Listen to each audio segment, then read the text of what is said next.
ಇದೇ ಜೂನ್ 16ಕ್ಕೆ ರೀ ನಮ್ಮ ಪಾರ್ಲರ್ ಸ್ಟಾರ್ಟ್ ಆಗಿ 12 ವರ್ಷ ಮುಗಿದು 13ನೇ ವರ್ಷಕ್ಕೆ ಕಾಲಿಟ್ಟಿವಿ. ಅದಕ್ಕೆ ನನ್ನ ದೇವ್ರಿಗಾತ, ನನ್ನ ತಂದೆ ತಾಯಿಗಾತ, ನನ್ನ ಗಂಡ, ನನ್ನ ಮಕ್ಕಳಿಗೆ, ನನ್ನ ಗ್ರಾಹಕರಿಗೆ, ಎಸ್ಪೆಷಲಿ ನನ್ನ ಗ್ರಾಹಕರಿಗೆ, ಆಮೇಲೆ ನನಗೆ ಈ ಬಿಸ್ನೆಸ್ ಹಾಕಿಕೊಟ್ಟಂಥ ನನ್ನ ಅಧ್ಯಕ್ಷರಿಗೆ, ಮಹಿಳಾ ಮಂಡಳದ ಅಧ್ಯಕ್ಷರಿಗೆ ಎಲ್ಲರಿಗೂ ನಾನು ತುಂಬ ಹೃದಯ ಧನ್ಯವಾದ ಹೇಳ್ತೀನಿ.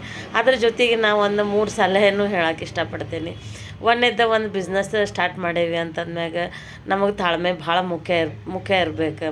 ಎರಡನೇದು ನಾವು ಒಳ್ಳೆ ಕ್ವಾಲಿಟಿ ಪ್ರಾಡಕ್ಟ್ಸನ್ನ ನಾವು ಯೂಸ್ ಮಾಡ್ಬೇಕು. ಮೂರನೇದು ಸಹಾನುಭೂತಿಯಿಂದ ನಾವು ಒಬ್ಬರ ಜೊತೆ ಮಾತಾಡೋಕೆ ಕಲ್ತ್ಕೋಬೇಕು. ಸಿಟ್ಟು ಮಾಡೋಕೆ ಹೋಗ್ಬಾರ್ದು. ಕಸ್ಟಮರ್ ಮತ್ತೆ ಕೆಲವೊಂದು ಪ್ರಶ್ನೆ ಕೇಳ್ತಿರ್ತಾರೆ, ನಾವು ಬೇಜಾರು ಮಾಡ್ಕೋಬಾರ್ದು. ಸಮಾಧಾನಚಿತವಾಗಿ ನಾವು ಆನ್ಸರ್ ಮಾಡಬೇಕು. ಆಮ್ಯಾಗ ನಾವು ಥ್ಯಾಂಕ್ಫುಲ್ಲಾಗಿರ್ಬೇಕು. ಇದೇ ನಮ್ಮದು ಬಿಸ್ನೆಸ್ ಸೀಕ್ರೆಟ್. ನಾನು ಭಾಳ ಅಂದ್ರೆ ಭಾಳ ಥ್ಯಾಂಕ್ಫುಲ್ಲಾಗಿದ್ದೀನಿ ನನ್ನ ಗ್ರಾಹಕರಿಗೆ, ನನ್ನ ಅಧ್ಯಕ್ಷರಿಗೆ. ಆಮ್ಯಾಗ ಎಲ್ಲರೂ ಹೇಳ್ತಾರೆ, ಒಂದು ಯಶಸ್ವಿ ಪುರುಷನ ಹಿಂದೆ ಒಂದು ಮಹಿಳೆ ಇರ್ತಾರೆ ಅಂಥೇಳಿ. ನಾನು ಅಗದಿ ಪ್ರೌಡ್ಲಿ ಹೇಳ್ತೀನಿ, ನನ್ನ ಬಿಸ್ನೆಸ್ ಯಶಸ್ಸಿಗೆ ನನ್ನ ಮನೆಯವರನ್ನ ಕಾರಣ.